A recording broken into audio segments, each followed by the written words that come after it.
केसीआर साहब ने TRS party को जो तेलंगाना समिति है इसको बदलकर बीआरएस जो भारतीय राष्ट्रीय समिति का काम अंजाम दिए हैं, जो बहुत ही हिंदुस्तान के लिए एक अच्छा दिन है, एक अच्छी शुरुआत है। क्योंकि केसीआर साहब का जो कारनामा है 2014 से तेलंगाना में बहुत सारी स्कीमें केसीआर साहब लाकर एक हिंदुस्तान को एक मिसाल कायम किए हैं कि हुकूमत ऐसी होनी चाहिए। जैसा कि 500 से ज़ायद स्कीमात हैं यहाँ पर, जो ख़ास स्कीम है जो हमारा तेलंगाना या हिंदुस्तान है ये 85% ज़राअत पर मुबनी है। जो 85% यहाँ की आवाम ज़राअत करती है, और तेलंगाना में केसीआर साहब का जो कारनामा है जो ज़राअत पे ज़्यादा तवज्जो दिए हुए हैं, बल्कि हर शोबे में है। लेकिन ज़राअत में मैं बताता चलूँ, यहाँ पर मशीन काकतिया के नाम पर जो केसीआर साहब किए हैं, 1 करोड़ एकड़ अराजी पर सैराब के लिए काम किए हैं, बल्कि वो उससे भी और कहीं ज़्यादा सैराब हो रहा है। ये पूरी दुनिया में मिसाल है। मशीन काकतिया एक छोटा कारनामा नहीं, बल्कि एक सुनहरी हुर्फों में लिखा जाने वाला कारनामा है। और वो ज़राअत के लिए मुफ्त बिजली और 1 एकड़ अराजी पर सालाना 10,000 रुपये, और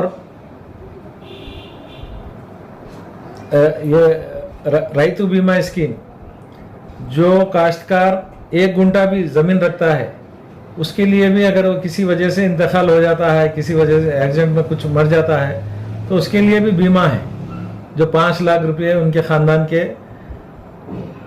जब ख़ानदान के लिए काम आते हैं। सिर्फ ज़राअत के लिए है, बल्कि नौजवानों के लिए यहाँ पे आईआईटी सेक्टर में जो केटीआर साहब इसके मिनिस्टर रहे हैं, ये पूरी हिंदुस्तान के अंदर अभी जो 5वें 6वें मुकाम पे था तेलंगाना आने से पहले, आज अव्वल मुकाम पर है तेलंगाना रियासत में। आईआईटी अव्वल मुकाम पर है। तो केसीआर साहब चाहते हैं ये जो इनके 8 साल दौर में जो तरक्कियात हुए हैं, यही तरक्कियात पूरे हिंदुस्तान में हो। और ये ज़राअत का जो मसला है किसानों का, जो हम पूरी दुनिया के अंदर सबसे ज़्यादा ज़मीन है ज़राअत की हिंदुस्तान के अंदर, और केसीआर साहब पूरे जितने भी हिंदुस्तान के अंदर जितने ज़राअती है उनके फ़ायदे के लिए भी एक उनके पास बेहतरीन फार्मूला है। वो फार्मूले को लेकर बहुत आगे बढ़ेंगे ये। और ये हम एक के लिए नहीं, तेलंगाना के लिए नहीं, बल्कि हिंदुस्तान के लिए अब ये कारआमद साबित होगा। और केसीआर साहब के जो कारनामे हैं ये भूलने वाली नहीं है। जब तक ये हिंदुस्तान रहेगा, केसीआर साहब के कारनामे कायम रहेंगे। इसीलिए कि ये तेलंगाना में हर मज़हब को एक तालीमी मैदान में हो, ज़राअती मैदान में हो, इंडस्ट्रियल के मैदान में हो, या और कई शोबे जात में जो बिल्कुल तरक्की की तरफ रवा दवा है। और यही तरक्की पूरे हिंदुस्तान में चाहते हैं। ये इनका तजुर्बा जो 8 साल दौर में है, ये पिछले हमारे 200 साल से भी हम हिस्ट्री निकालें तो यहाँ की सरजमीन पे जो हुक्मरान हैं, जैसा कि पिछले दौर में निज़ाम सरकार थे, आज के दौर में केसीआर साहब हैं, ये इनका तकाबुल हम हिंदुस्तान में तो नहीं कर सकते। क्योंकि यहाँ की मोहब्बत वैसी है, यहाँ के तोहफे, जब इससे पहले आज़ादी से पहले यहाँ पे जो दुनिया की मशहूर प्रिंस थी, वो प्रिंस को जो तोहफा दिया गया हैदराबाद से दिया हुआ था, तो वो आज मरने तक भी वो तोहफे याद रखे गए हैं। और जैसे भी दिल्ली के अंदर आज हैदराबाद हाउस कायम है, तो आज दुनिया के हर ममालिक से जो लोग आते हैं, आज वो हैदराबाद हाउस में ही उनका ख़ियाम अमल में आता है। तो ये यहाँ की सरजमीन की तासीर है यहाँ पे जो भी हुक्मरान तबका है पूरे हिंदुस्तान में नहीं बल्कि पूरी दुनिया में लोहा मनवाया है अपना। तो केसीआर साहब अगर ये हिंदुस्तान पे जब राज करेंगे तो यहाँ की गरीबी और यहाँ की मुफलिसी से दरकिनार केसीआर साहब के हाथ मजबूत कीजिए। बीआरएस पार्टी को भारत लेवल पर आप उसका फ़ायदा उठाइए। बीआरएस के केसीआर साहब के आइडियालॉजी जो हिंदुस्तान का हर शहरी तरक्की याफ्ता हो, हम बल्कि हिंदुस्तान में अपने रियासतों में नहीं बल्कि हिंदुस्तान का जो माहौल है पूरी दुनिया में नंबर 1 पे आए, ये केसीआर साहब का सोचने का अंदाज है।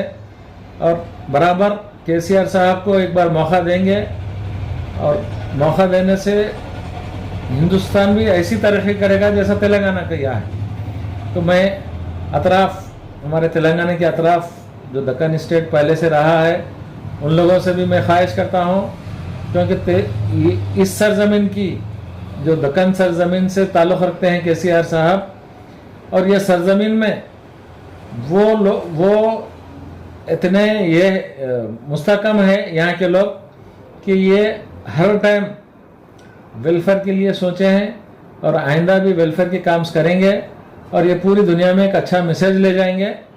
बस मैं तमाम लोगों से, हिंदुस्तानियों से गुजारिश करता हूँ, ये बीआरएस के हाथ मजबूत करते हुए इसको हम इक़्तिदार पे पहुँचाएंगे तो ये बराबर तरक्की करेगा।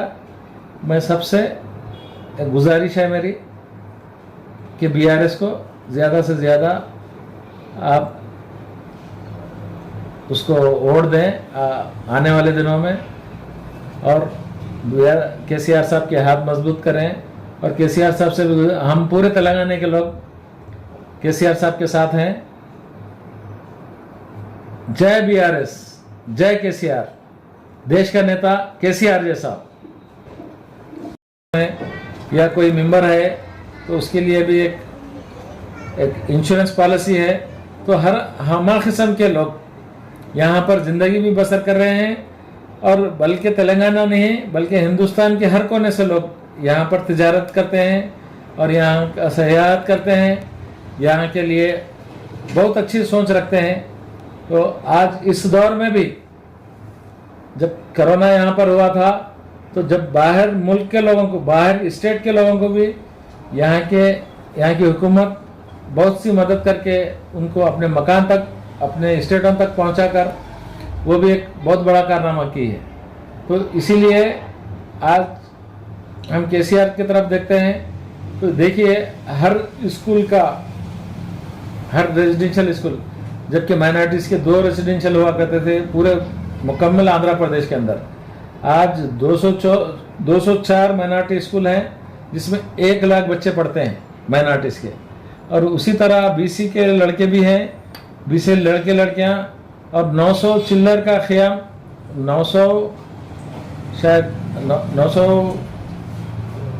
रेजिडेंशियल स्कूल्स हैं जो हर तबका से ताल्लुक़ रखते हैं।